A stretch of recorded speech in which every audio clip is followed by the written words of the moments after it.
আপনাদের সঙ্গে এই মুহূর্তে রয়েছি আমি রিপোর্টার মিলা। সুপারস্টার শাকিব খান এবং ঢালিউড কুইন অপু বিশ্বাস পরিবার নিয়ে অনেক বেশি আড্ডাবাজির মধ্যেই সময় পার করছেন। সুপারস্টার শাকিব খানের পছন্দর মাটন এবং অনেক রান্না আজ এ বাড়িতে হয়েছে। পোলাও, রোস্ট, কাবাব, কোরমা এবং মাছের কোরমা, চিংড়ি মাছের মালাইকারি, ইলিশ ভাজা সবই রান্না করা হয়েছে। শাকিব খানের পছন্দের খাবার এবং শাকিবের বোনের জামাইয়ের পছন্দের খাবার সবই রান্না করেছেন। মায়ের পছন্দের খাবারগুলোর মধ্যে রয়েছে নানান রকমের আইটেম, যেগুলো হচ্ছে চিকেন দিয়ে করা। অপু বলেন, আজ মায়ের পছন্দের অনেক খাবার আছে, মা খেতে ভালোবাসেন, কিন্তু ডায়াবেটিসের জন্য অনেক খাবারই তার খাওয়া নিষেধ আছে। আমার কাছে রান্না করতে গেলে অনেক বেশি খারাপ লাগে যে মা সব খাবার খেতে পারে না। জয় অবশ্য অপু এবং শাকিব খান যে খাবারগুলো রান্না করে, যেগুলো তারা খেতে দিতে চায়, সেগুলো খেতে ভালোবাসে। ওর কোনো সমস্যা নেই, ওকে কিছু দিলেই হলো। শাকিব খান এবং অপু বিশ্বাস সবসময়ই জয়কে অনেক বেশি প্রিফারেন্স দিয়ে থাকেন, কারণ বাবার একমাত্র আদরের সন্তান বলে কথা। জয় সবসময় মায়ের খেয়াল রাখে, মাকে সবসময় আদর করে এটা ওটা জিজ্ঞেস করে, মাকে চুমু খায়। অপু বিশ্বাসও সবসময় ছেলের কথাই মেনে চলে, ছেলে আসলে কিভাবে কমফোর্ট থাকে, কি করতে পছন্দ করে। ওদিকে সুপারস্টার শাকিব খান, সেও কাজের ফাঁকে ফাঁকে কিন্তু অপু এবং জয় যেটা ভালোবাসে সেটা সবসময়ই মনে রাখে।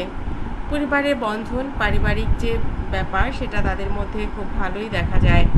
মাঝে মধ্যে একজন আরেকজনের সঙ্গে মন কালাকালি, মুখ খারাপ এগুলো হয় না তা না, কারণ তারা যেহেতু ছোটবেলা থেকেই একসঙ্গে বড় হয়েছেন বলাই যায়।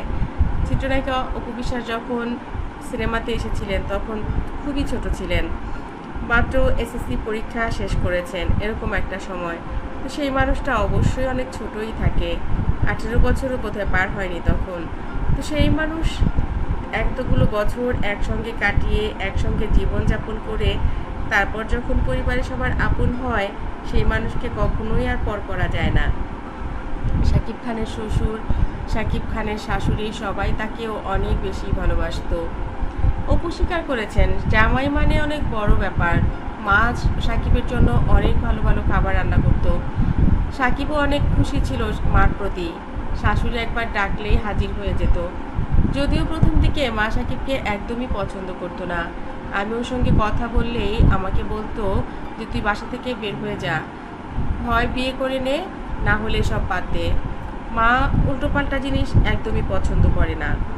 আমিও মাকে বলেছিলাম, যেহেতু কথা বলতে পারবো বিয়ে করলে, আমি বিয়েই করে নেব। পরে একদিন রাগ করে কলকাতা থেকে দিদিকে আসতে বলি। দিদি আসার পর দিদিকে সব বুঝিয়ে বলি। তারপর সাকিবের বাসায় একদিন কেউ ছিল না, তখন আমরা ওর বাসাতেই বিয়েটা করে ফেলি। এই গল্প তো আমাদের সকলেরই জানা। সাকিব আমাকে অনেক ভালোবাসে, অনেক ভালোবেসেছে। মাঝখানের কথাগুলো ভুলে যেতে চাই, ওগুলো আমার জীবনের জন্য কোনো কাজেই না, জয়েরও জীবনের জন্য কোনো কাজে আসবে না। বন্ধুরা, এই ভিডিওটি আপনাদের কাছে কেমন লেগেছে অবশ্যই কমেন্ট করতে ভুলবেন না। আর ভিডিওটি সাবস্ক্রাইব না করে থাকলে অবশ্যই সাবস্ক্রাইব করে রাখবেন। ভালো থাকবেন, ভালো রাখবেন প্রিয়জনকে।